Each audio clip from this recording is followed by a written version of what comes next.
go, guys. Group G. I will give you my predictions on Group G. See what happens here. This group has a lot of controversy in it. Obviously, we know the whole political side of Iran and USA. I hate politics personally. I never get involved in this, and I hate how they overlap into sports. But you guys might be surprised what I gotta say about this group. It's kind of a runaway group for Belgium. You got New Zealand, Iran, Egypt, and Belgium. Yeah, I don't know if you want to be in this group if you're anybody but Belgium. But see what we gotta say. I will just say Belgium has a squad. Kevin De Bruyne, Doku, which Christian, my boy Christian's favorite player. Christian just started watching this sport, actually, and he absolutely loves it. He's a Man City fan temporarily, I think. I don't know. You got to talk to me, man. But he's a Doku fan. He's a big Doku fan, and, I like Doku. I think he's a good goal scorer for Man City, and he's going to be a good player for all of Belgium. You can't forget about my boy Thibaut Courtois in the goal. The best goalie right now in the world, I think.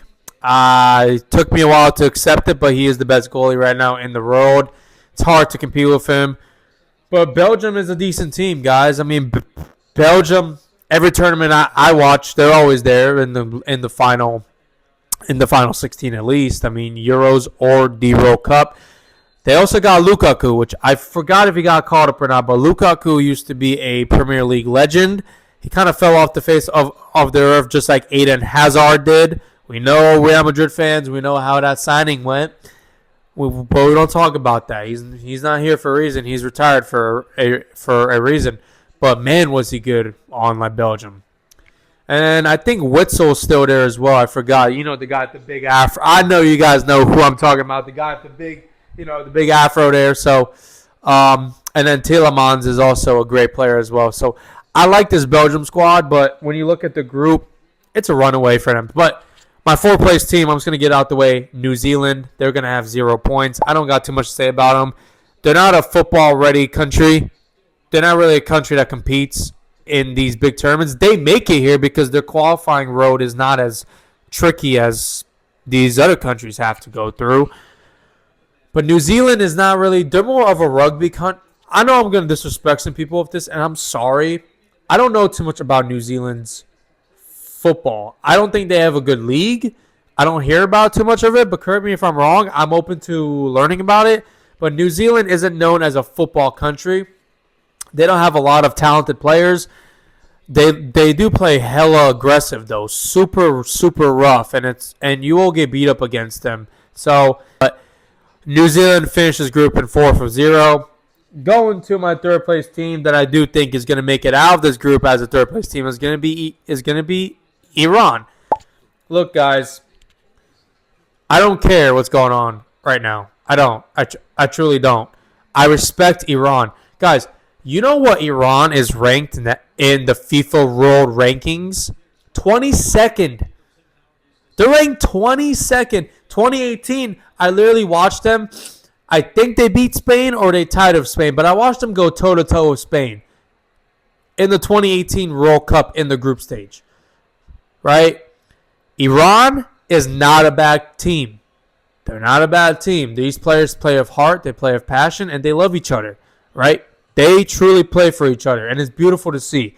I respect Iran's football team. I do. I don't mind watching them. I really don't.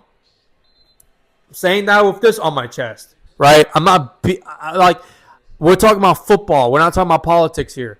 Iran is a good team. Do you know what USA is ranked? 18th. Iran's 4 places behind USA.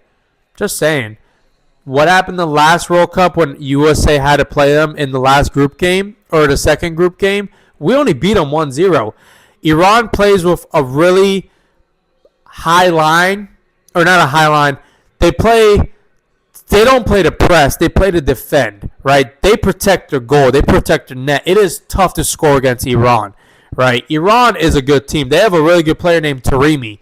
I think think he plays in the Turkish league or in the Italian league. But Taremi is a great player. They have decent players, right? They're not the best country. They're not the best team. They don't have the best players, but they put it together, and they're tough to score against, and that's how they beat you, right? A tie is 1 point.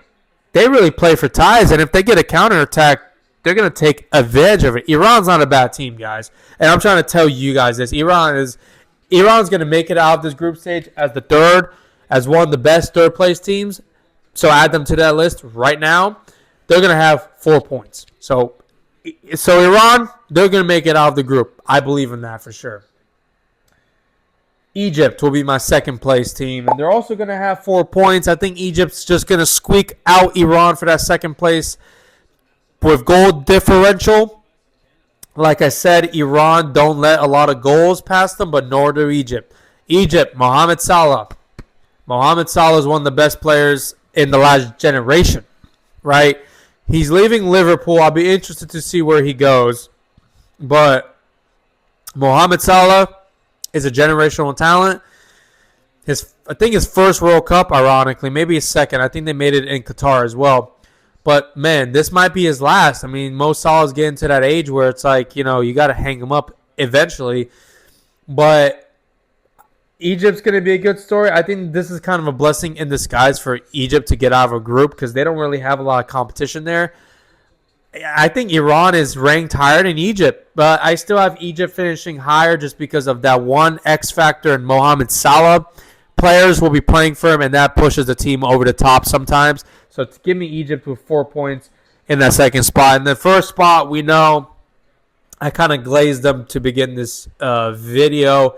We're going with my fellow European side, Belgium. They're going to have 9 points. They're going to sweep this group. They're going to beat every team in this group. I think Belgium is a team to watch out for this tournament as well.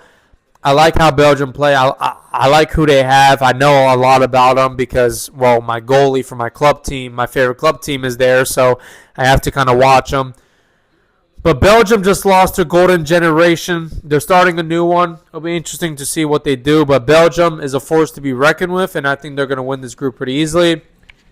Take a look at my third-place team so far, where we keep stacking them up. Next group we'll talk about is Group H that has Spain and Uruguay in it. I love my boy Valverde there on Uruguay. I'll see you guys on Group H.